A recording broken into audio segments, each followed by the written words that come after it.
guys, thanks for checking out my channel. Today I am bringing you a video all about the best and worst NYC venues for EDM and rave music. I just filmed this entire intro and I had lipstick on my teeth whole damn time, so I'm filming this again. I'm gonna keep this really short and kind of chit chat, pretty informal. I just wanted to jump on here and talk about a subject that I know quite a lot about. I've had a lot of experience going to shows in this area, and I just wanted to do a quick review of about 9 different venues.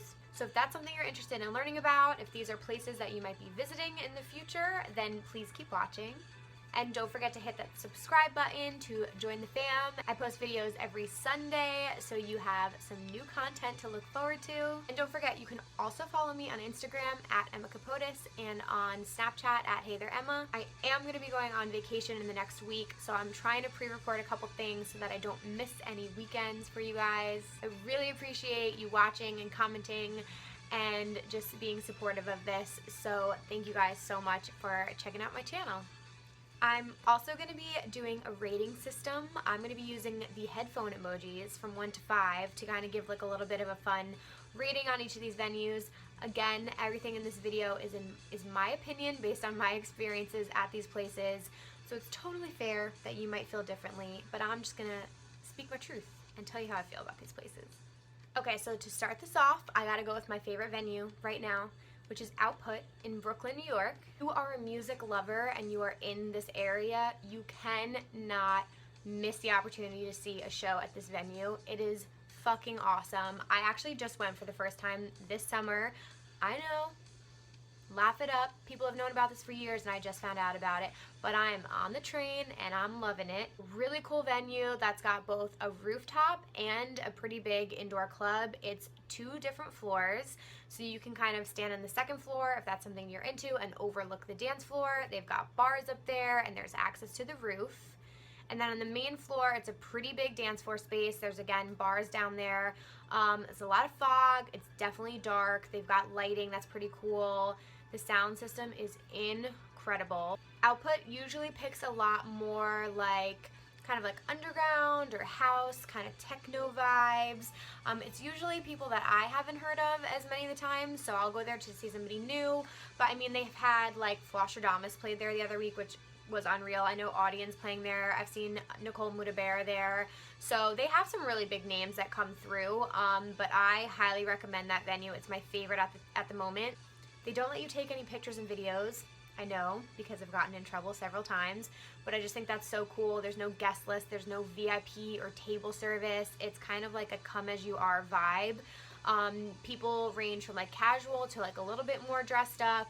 The age range varies, but you just get a very cool vibe overall. The people going there are big fans of music and love music more than anything, so those are my people. I love those kinds of people, you know? And the roof is sick. They have events during the summer, during the week, and also on Saturdays and Sundays. It's usually from 2 p.m. to 10 p.m. and then at night the club will open downstairs. But the roof is beautiful. I'll insert a picture here so you can kind of see what it looks like. It's kind of this garden forest theme. The views of the city are beautiful. Again, it's in Brooklyn, so you're overlooking the Freedom Tower in downtown Manhattan. Overall for Output, I would give it 5 out of 5 headphones in my rating scale. The next venue I want to talk about is Terminal 5 in Manhattan. It's on the west side, I think 50 something around there. It's really cool. I would say more of a concert venue because it is not just for EDM music. During the year they have a lot of different bands perform there, but a lot of tours come through for DJs. All last fall I was there seeing shows. I went to 3 in 1 week at Terminal 5. It was a busy week. It's a multi-floor venue. They have bars everywhere. They have free water stations, which I love and really appreciate. The bathrooms are very clean. There's a bathroom attendant there. Nice stalls. It's gender neutral. But overall, I like this venue because the artist can customize depending on their tour. So you'll get different lighting, different stage designs. You know, it'll be specific to the show. So that I do love about this venue. I would say it skews a little on the younger side. It's a lot of the times it's the college crowd, but it is still in Manhattan, so you will get a mix of people. It's a huge dance floor, so if you want to go dance, you can go on the bottom floor. If you want to kind of hang out by the bar and get a better view, you can go up to the second floor. But overall for Terminal 5, I would give it 4 out of 5 headphones. I really have had a lot of fun experiences there. I've seen so many shows and I will go back there time and time again. Next venue is Analog BKNY. It's in Brooklyn. I have been here one time and it was for the Mala show, which if you saw my must-see EDM show video, I suggest watching that. The Mala show there was one of my favorite of this entire year. It is such a cool, small venue. I'm talking like you pulled back this curtain and it was like a square room with this like lighting structure on the ceiling. The DJ was like right there, and then you could go up behind the DJ. There was like a very small viewing platform.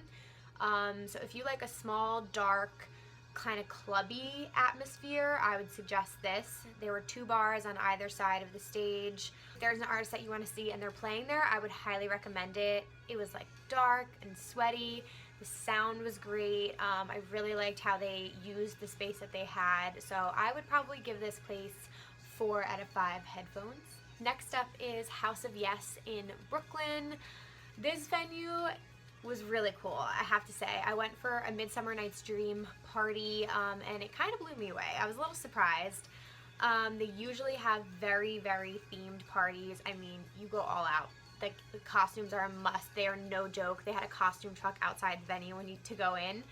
But it was a really cool vibe. Definitely more of a crowd for the LGBT community, but that is not all that goes there. Of course, you can go there with friends or whoever. If there's an artist you really want to see, definitely check out their Facebook. They put up all their events there, and they've got some really cool stuff coming up. But they had like activities going on. They had a body painter there. They had a makeup artist. And then when you get into the grand space, it's tall ceilings. They had like dancers.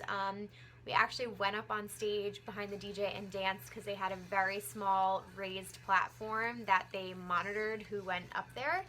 So that was like a fun experience for me and my friends to just have like this bird's eye view.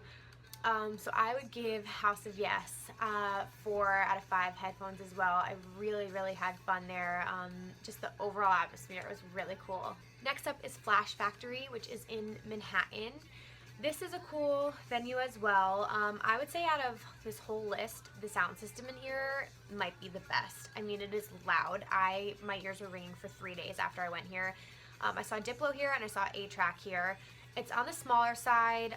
It's a little bit more clubby, but it's kind of like this cathedral looking thing. Like the stage almost looks like stained glass. But it's got like a nice decent sized dance floor, a couple different bars, and then they have some like table areas that you can sit in if you want to do bottle service. But if you want like loud bumping music, then this is definitely the place for you. I suggest going here once just to try it out. I would say like overall the people were okay. I didn't have like any great experiences like making friends there, which for me, when like there were good vibes around you and the people are friendly, I think that adds to the experience. And I would say at Flash Factory I did not have that experience anytime, but the bartenders were always really nice to me. So I probably would give this place a 3 out of 5 headphones, just because my overall experience is kind of like meh, but the shows themselves were awesome. Next up are the Pier venues. I'm talking about Pier 94 and Pier 36. I usually go here for like special shows. So for Big Week New York, which is right between Christmas and New Year's Eve, and then for Halloween, I go here every single year, mainly Pier 94. I have mixed feelings about it. It's a huge venue, obviously. It's a pier. It's a very big open space made for massive shows. The sound system sucks, but it depends. Some shows it's been good, some shows it's been horrible. It's a hit or miss. You don't know what you're gonna get. I feel like they know that it's an issue, so they've tried to improve on it lately. But I mean, the further back you go, the worse it gets. So you kind of have to be like up in that crowd, and it can get very like pushy and shovey there. The bathrooms suck. They're like kind of outdoors, like it's still inside the venue, but it's very open. So the times of year I go in October and December, it's freezing cold. It's all porta potties. They're a mess always. Drinks are expensive, waters are expensive, but they do have the free refill stations, which are hidden in the back, and a lot of people don't know about them. So if you buy a water bottle, don't buy another one. They're always in the back. But if you're gonna go to like a really big show, I would suggest going to either of the Pier venues. I've had great experiences. I've seen Above and Beyond. I saw the Part of My French tour there. I saw Marshmello and Skrillex for Halloween one year. They really do get some good artists there. So I think it's worth it if it's somebody you're a really big fan of, but just know going into it that it's a little bit of a shit show. Overall, I'd probably give it 3 out of 5 headphones. Next up are the 2 nightclubs in New York City that I tend to frequent, and I'm kind of over them, to be honest. That would be Lavo and Marquee. Marquee. I have mixed feelings about Marquee because I was just here on Friday to see the bingo players. It's kind of like meh. The crowd is really weird. It can get very touristy. I hate using this word. It's a little trashy. It can get trashy. I always end up doing bottle service, and for me, I'm there for the show, but a lot of people get to be like bottle hogs and just care about getting like absolutely hammered and wasted, which of course it's gonna happen. It's a nightclub. But for me, at this time in my life, I'm kind of over them. But you can expect the typical Marquee vibe is $20 drinks, without a doubt. It's pretty easy to find promoters, so if you're like interested in getting a free guest list, the tickets usually aren't that bad. They're like 20 to 60 bucks depending on when you buy them in the tier. Sound system's really good. The dance floor is extremely small and packed, and there are tables on the dance floor, so it's really hard to dance around them. For both of these, I honestly just have to say, unless you're going to get bottle service and a table, I don't think that they're worth it. I would go to any of those other places, especially like an Output or a Flash Factory, over a Lavo or a Marquee any day. If you want to get all dressed up and you're really into like the nightclub scene, and that's something you're interested in doing, then maybe check them out. But I want to give Marquee like a 1.5 to 2 headphones. I'll give it a 2. I'll give Marquee a 2, and I'll probably give Lavo like a 2 to 3. I'm undecided. I like Lavo a little bit better than Marquee, but overall both, not the biggest fan. And lastly, there is Governor's Island, which has been hosting a lot of big festivals lately. They've kind of improved their staging. I actually haven't been this summer yet besides Gov Ball. They had Hardwell had a huge festival there, and Tiesto played there on the 4th of July.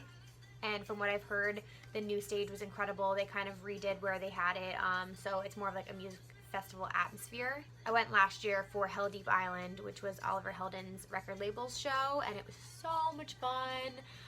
You had to get there via the ferry, but if you want to do like an outdoor music festival and Governor's Island is hosting something, I highly suggest going there. It's really cool views, and it's overall just such a fun experience. So I would give Governor's Island 4 out of 5 headphones. That's everything on my list. I hope you guys enjoyed this type of video. If you like these more informal, just kind of like chit chats based on my experiences and reviews, please let me know down in the comments. I'm more than happy to just jump on here and give you guys some reviews to hopefully help you out in the future. Don't forget to subscribe to my channel so you don't miss out any new videos, and give this video a thumbs up and a like if you enjoyed. I really appreciate you guys watching, and I'm having a lot of fun filming this for you guys. So thank you so much for watching, and I will see you in the next video. Bye!